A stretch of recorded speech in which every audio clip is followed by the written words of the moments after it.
Okay, this is Stern talking about how we used to have, what do you call that crap? I said Mike Pence in charge prank. Okay. Oh. Right. I don't know if you could hear that. That's Stern saying how we used to have a department that would cover pandemics. The hell? And, um, and now Trump came in and disbanded, so he doesn't believe in science. He had Mike Pence, um, had Mike Pence praying, and damn fools, just crazy people. But they're just doing what crazy people in America want, though. We're all crazy. And they don't have good sense. I was actually just watching a documentary on, what was that, Pluto TV, the Science Channel or something like that. They were talking about no, not that, I was just thinking the Exxon Valdez um,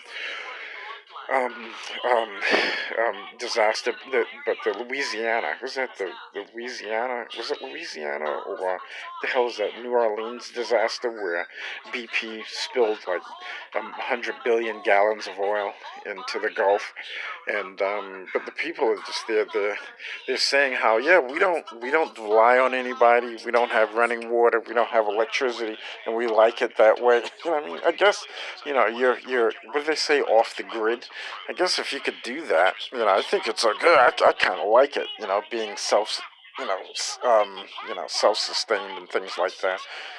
But I think the point that they're missing is that they are. Yeah, this is our lives ticking away, moving towards our deaths, and I think the point that what I took away from it, the point that I took away from, is how like in schools they don't teach any of that. They got the dopey teachers that don't know anything. They want to do as little as possible, because and then you have like the dopey teachers who don't like the dopey kids, and the dopey kids who have dopey parents, and yeah, so it's like I mean, from my own experience, like teaching um, kids from Asian kids from China, especially their parents, the Chinese kids, they send their kids to school.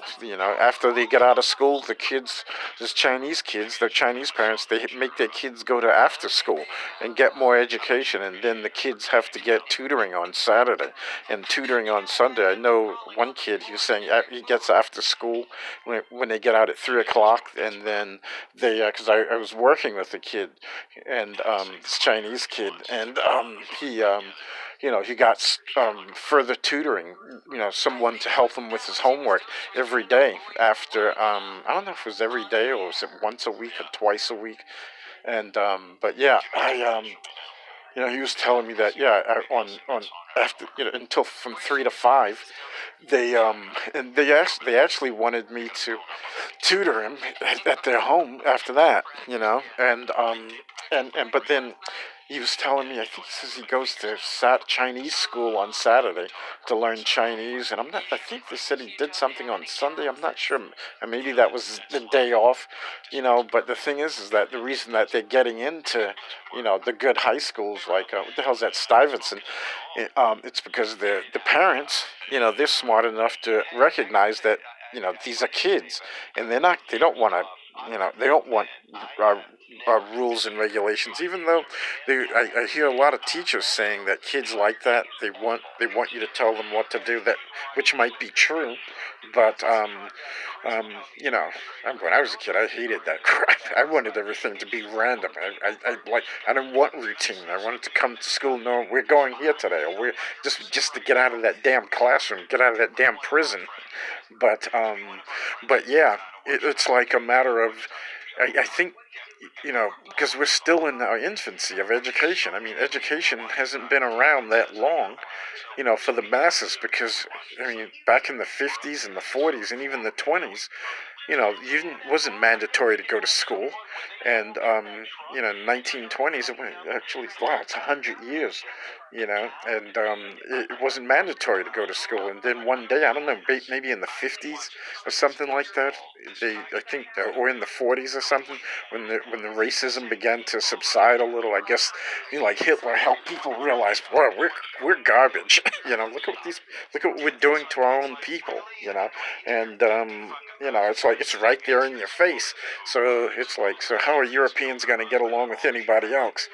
We can't even get along with ourselves. And I think, plus with, the freedom movement of black people in America. I think that's why America began to, civil rights movement in America. They started. I don't know. It might have actually been the '60s when they started saying that you have to go to school. It's mandatory. Like the parents will get put in prison. I mean, because before the 1960s or 50s or whenever that started, I mean, you didn't have to go to school, and then, like for a long time, they had segregation. So, and then before then, it was like if you try to teach a black person how to read, it doesn't matter whether you're a white person or not. They put you in jail. They say they'll kill you if you try and teach a black person how to read.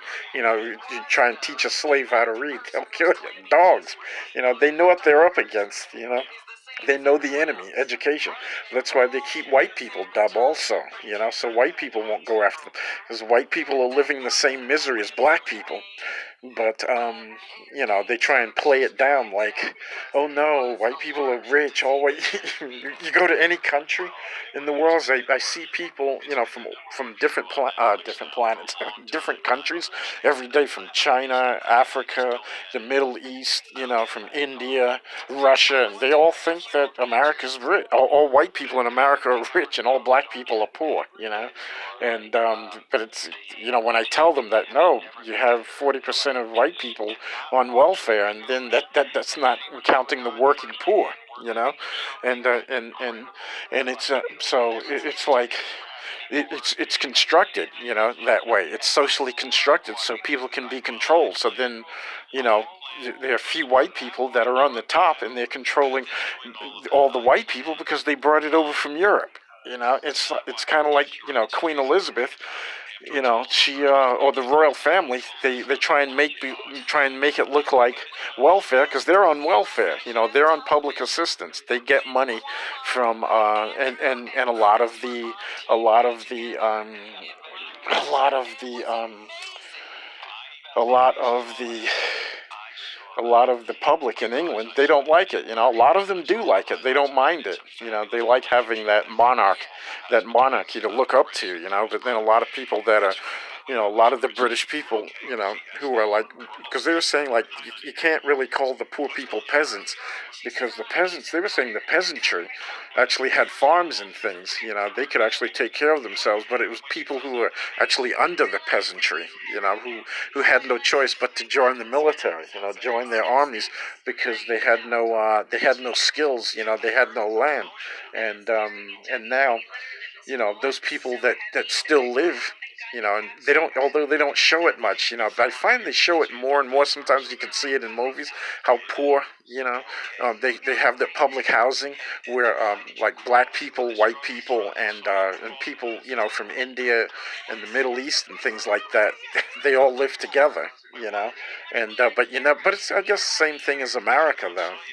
Every time they talk about poor people, they always talk about people in poor black neighborhoods, but they never talk to white people, in poor white neighborhoods. I guess it's because the white people are spread all over the country, and it's easy to get to black people because black people are congregated, in cities and things like that. Mostly, they're black people, poor black people, in like the bayou and things like that in every state though, in rural areas. But they're mostly white people though, in the and because of segregation. I mean, but that's the thing. Even though I mean, England, even though the racism was constructed in England to control white people, The same thing with the class system. I think they said in the class system, a lot of British people say, "I'm finally glad they got rid of the class system," in England, and because I think that was they still had that up until like the 1960s, and but they needed that though. You had the class system say,